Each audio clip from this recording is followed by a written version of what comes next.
اپنے بچیاں کی لاشیں سیر سے کرتیاں نہیں تے ویر دے پتراں دی لاش کو دے اور ذرا سنو مظلوماں نے کربلا تے ظلم دی اخیر ہوئی ہے سید زادیاں تے ظلم دی اخیر ہوئی ہے 10 محرم دی رات ہے میدان کربلا کا نقشہ دسو شہداء کربلا کا ذکر خیر سننا ہے آل رسول کا درد سننا ہے شہداء کربلا کا درد سننا ہے عاشقوں نے کربلا کا ذکر خیر سننا ہے جنہیں سید زادیاں کا ذکر خیر ہو رہا ہے اپنے میں ساری ہجرے سارے آل رسول کا فرمان کے بیٹھے نے خدا زینب کربلا کے 10 محرم کی رات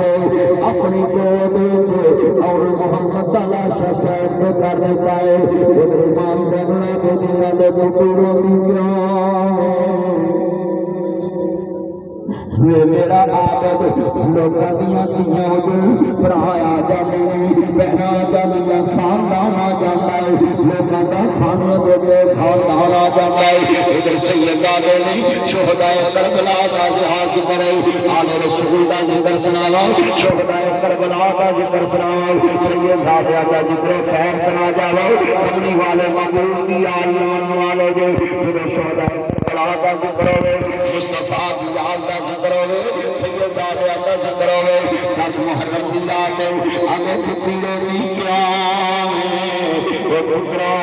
اج جا کے پتھیاں نہیں دروازے کھول دیا جے اج پتھیاں نہیں جا کے دروازے کھول دیا جے اج پتھیاں نہیں جا کے دروازے کھول دیا جے اج سونے بسترے وچھا دیا جے فون کریا جے پتھو جی ناصر فضلی گرو کا بات آیا دس گیا ہے ایک حسین کی بہن ہے دے حیدر قرار کی بچری ہے فاطمہ کا دو دین والی ہے دنیا کے میں کسا بہن کون دی ہے پھر مریات ایک جملہ سننے والا ہے جدو آلے رسول کا تذکرہ سننے والے دے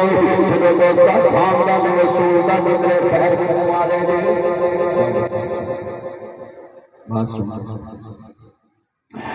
جدو شہداء کربلا کا ذکر خیر سننے والے عزیزاں میں من میں عرض کرنا چاہ رہا ہے حضرت سرکار مدینہ سنو قلب سنہ ماننے والے شہداء کربلا کسی بھی طرف توجہ رکھو سنو جدو دوستاں عرض کرنا چاہ رہا ہے آل رسول کا ذکر خیر ہو رہا ہے کملی والے مغرور کی آل کا ذکر ہو رہا ہے عرض کرنا چاہ رہا ہے سرکار ماننے والوں ولا تقولوا لمن يقتل في سبيل الله اموات جڑے اللہ دے رستے چ مارے جاندے نے انہاں نوں مردہ گمان نہیں کرنا بلکہ شہید زندہ نے جدوں دوستا سیدہ زینب تسی میری طرف توجہ رکھنی ہے تہاڈے تک آواز پہنچے گی جدوں چنل انتظامی مسئلہ ہے جنریٹر چل جائے گا تسی بات توجہ نہ سننی ہے شہداء کربلا دا ذکر